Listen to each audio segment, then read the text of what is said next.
WSAV has been following the Yurezz Home Center scandal from the very beginning, from the company's sudden closure to the arrest of the co-owner, Richard Altman. Families across Georgia say they were left without the homes they paid for. WSAV's Isabella Baez joining us now to tell us how one former Yurezz contractor is now stepping in to help. Well, Ben, Brad's Pro Skirting out of Glenville was once a contractor working for Yurezz Home Center, but say they were left in the dark without payment or answers. Now, instead of focusing on themselves, they turned to the customers who needed their help. The whole situation is just it's awful. It's disgusting, quite frankly. For the past few years, Brad's Pro Skirting was one of the contractors for Yurezz Home Center, a Georgia-based manufactured and modular home retailer. That is until earlier this year when things started to take a turn, and they say they weren't getting paid for their work. My company had been contracting, doing skirting for them along with steps and decks for, quite a few years. And to be honest with you, we never really had much issue.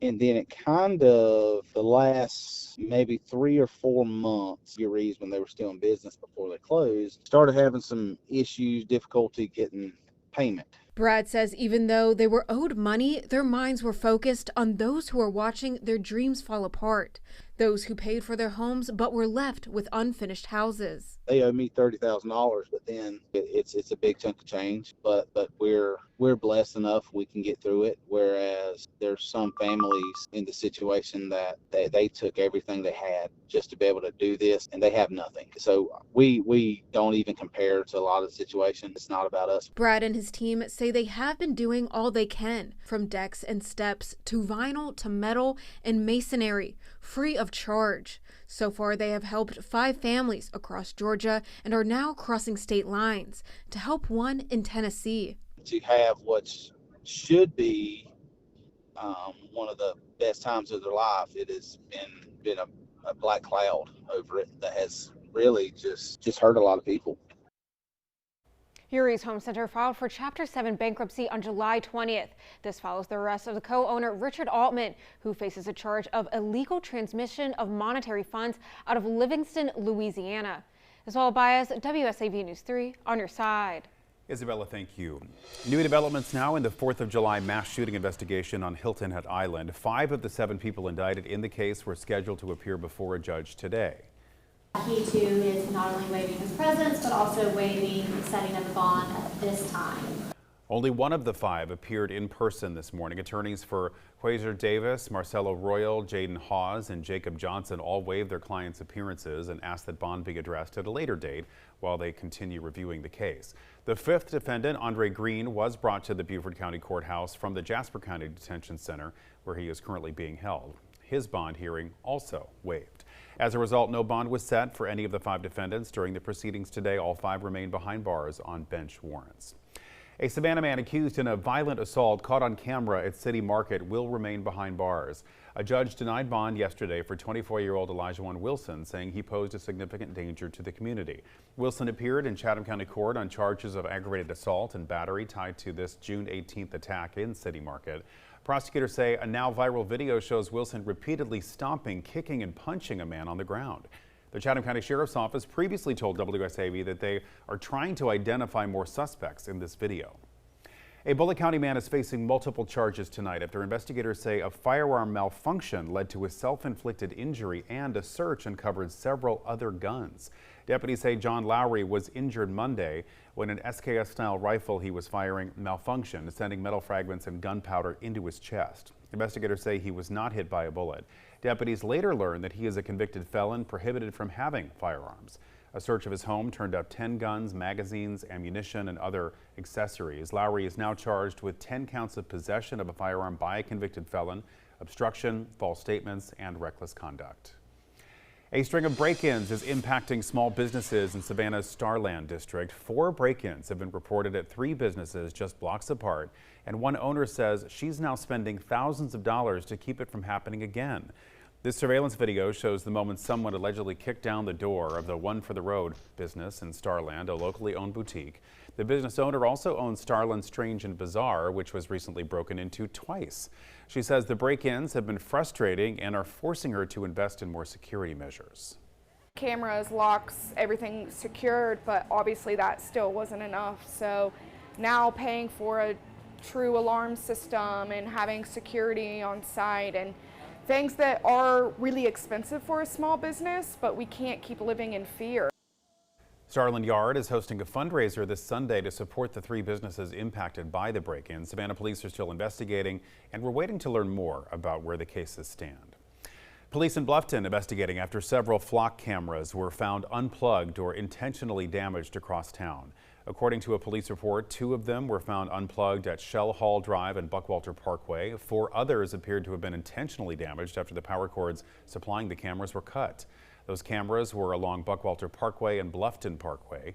Investigators say the full extent of the damage and the cost of the repairs still unknown. No further action has been taken while Flock evaluates the damaged equipment.